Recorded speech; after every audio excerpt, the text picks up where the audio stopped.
अस्सलाम दोस्तों, कैसे हैं आप लोग। मेरा नाम है जीरक और आप देख रहे हैं जिम लाइव विद जीरक। कैसे मेरे दोस्त जिम बडीज ट्रेनिंग कर रहे हैं, पसीने बहा रहे हैं, चलो अच्छी बात है। दोस्तों आज की वीडियो में डिस्कस करेंगे क्रिएटिन के बारे में कि क्रिएटिन एक्चुअली क्या चीज है, ये सप्लीमेंट का काम क्या है और ये आपकी बॉडी में वर्क कैसे करता है। आज की वीडियो में हमने क्रिएटिन को पूरी तरह से कवर करना है।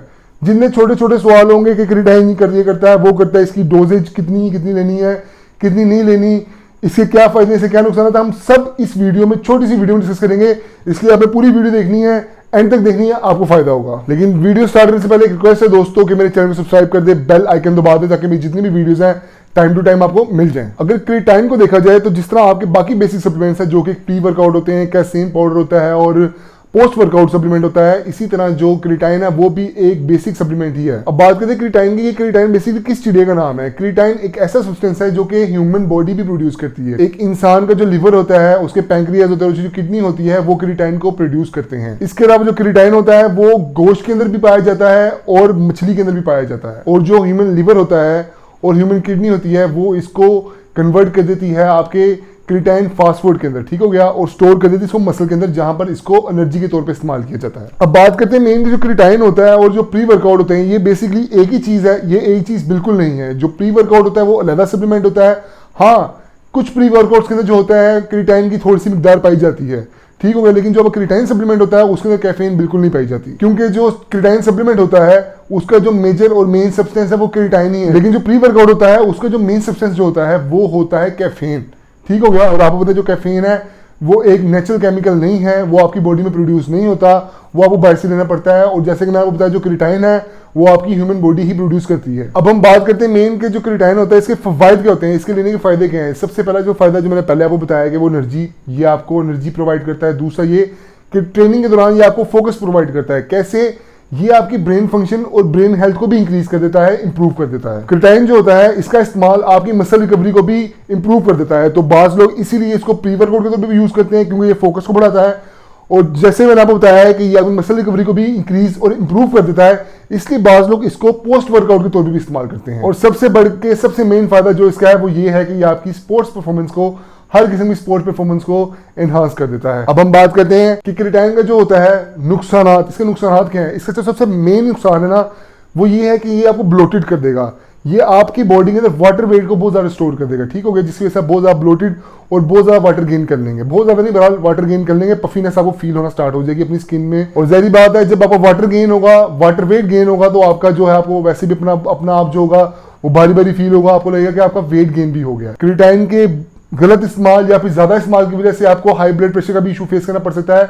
और इसके अलावा ये आपको लिवर डिजीज भी लगा सकता है। और इसके अलावा इसके ज्यादा इस्तेमाल की वजह से, यानी कि डोजेज जब अगर ज्यादा ले रहे हैं, रिकमेंड डोज से ज्यादा, तो आपका पेट भी खराब रहना स्टार्ट हो जाएगा, आपको लूज मोशन की शिकायत भी रहना स्टार्ट हो जाएगी। अब इसके दो नुकसान और बताए जाते हैं जो कि आप कह रहे हैं कि एलर्जी मुबैना या फिर 2 नंबर के नुकसान बताए जाते हैं, उसके पीछे कोई कंफर्मेशन नहीं। पहला नुकसान ये बताया जाता है कि इसकी वजह से हेयर फॉल जो है वो उसका इश्यू आपको फेस करना पड़ सकता है। और एक और जो इस पर इल्जाम लगाया जाता है क्रिएटिन पे, जो क्रिएटिन होता है ना वो आपकी टेस्टोस्टेरोन की जो प्रोडक्शन है उसको स्टॉप कर देता है, उसको स्टन कर देता है या उसको कम कर देता है। तो इन दोनों बातों का जवाब एक ही जुमले के अंदर है कि ये आपकी टेस्ट की प्रोडक्शन के साथ किसी किस्म की छेड़छाड़ नहीं करता। कोई भी ऑथेंटिक स्टडी ये शो नहीं कर पाई कि ये जो होता है क्रिएटिन ये आपके टेस्ट लेवल को खराब करता है, कम करता है या बढ़ाता है, ठीक हो गया, इसका इससे कोई ताल्लुक नहीं है। तो ज़ाहिर बात है जब आपका टेस्ट लेवल नॉर्मल होगा तो आपका DHT लेवल भी नॉर्मल होगा, तो हेयर फॉल को भी लेके ये किसी किस्म के मसले आपको कर नहीं करेगा। तो मेरे कहने का मकसद है कि कोई भी ऐसी ऑथेंटिक स्टडी अब तक शो नहीं हुई कि जिससे आपको कंफर्म हो जाए कि जो क्रिएटिन होता है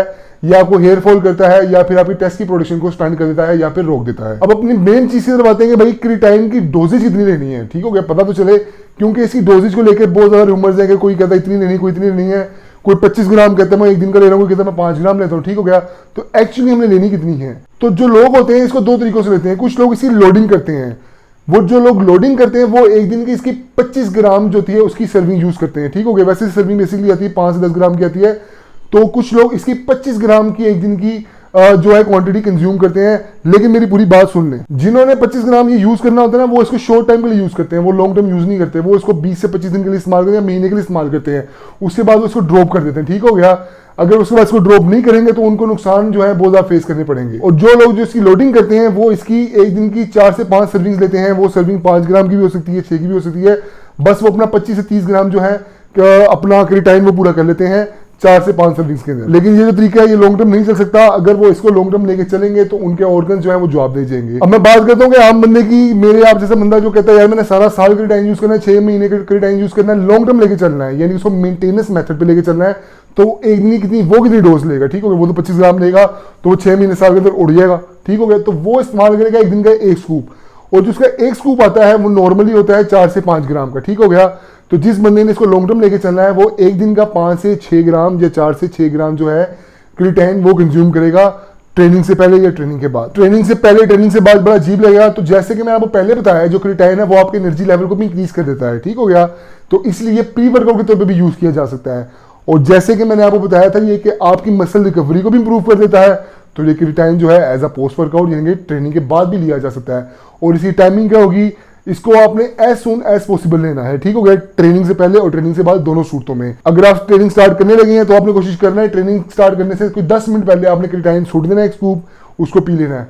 और सेम आपने करना है जब आपने ट्रेनिंग अगर आप ड्रॉप कर दिया, आपने ट्रेनिंग से पहले इसका स्कूप नहीं लिया और आप मेंटेनेंस मेथड पे हैं, तो आपने वही स्कूप जो पहले लेना था वो आप स्कूप बाद में ले लेंगे ताकि आपको अच्छी मसल रिकवरी मिल सके। अब आपको पर्सनल 2 जो है वो एडवाइसेस मैं दूंगा। पहली एडवाइस ये है कि भाई क्रिटाइन को लॉन्ग टर्म यूज करना चाहिए कि नहीं करना चाहिए।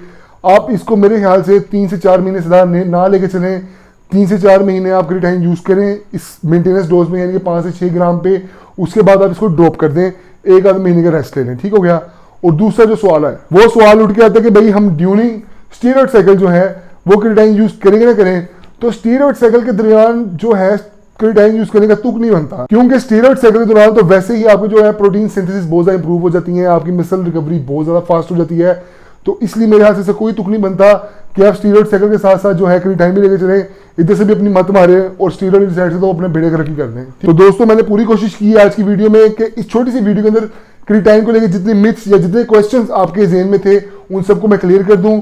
और अगर कोई मैं पॉइंट छोड़ गया तो उसके लिए माजरत, आप वो जो पॉइंट है मुझे बता दें कमेंट सेक्शन में, मैं उसको भी लेके वीडियो आ जाऊंगा। अगर तो आप कंफ्यूज थे क्रिटाइन को लेके और अपने प्री वर्कआउट को लेके, ठीक हो गया, तो क्रिटाइन का मामला तो वो क्लियर हो गया। प्री वर्कआउट अगर क्लियर नहीं हुआ तो उसकी वीडियो का जो लिंक है वो भी डिस्क्रिप्शन बॉक्स में डालता हूँ, वो भी आप जाके देख लें। उसमें मैंने डिटेल बताई प्री वर्कआउट्स की, उसकी सारी डोजेज के बारे में कि उसके में क्या क्या डोजेज लेनी है, उसके नुकसान, उसके फवाइद और उसका इस्तेमाल क्या होता है प्री वर्कआउट का। और अगर आप मुझसे चाहते हैं कि मैं किसी चीज़ पे वीडियो बनाऊं, किसी स्टीरॉयड साइकिल पे, किसी सप्लीमेंट पे या किसी कंपाउंड पे, तो मुझे कमेंट सेक्शन में लाजमी बताएं। मैं इंशाल्लाह वीडियो बना के भी खिदमत में हाजिर हो जाऊंगा। तो मिलते हैं नेक्स्ट वीडियो में अच्छे टॉपिक के साथ। अल्लाह हाफिज़।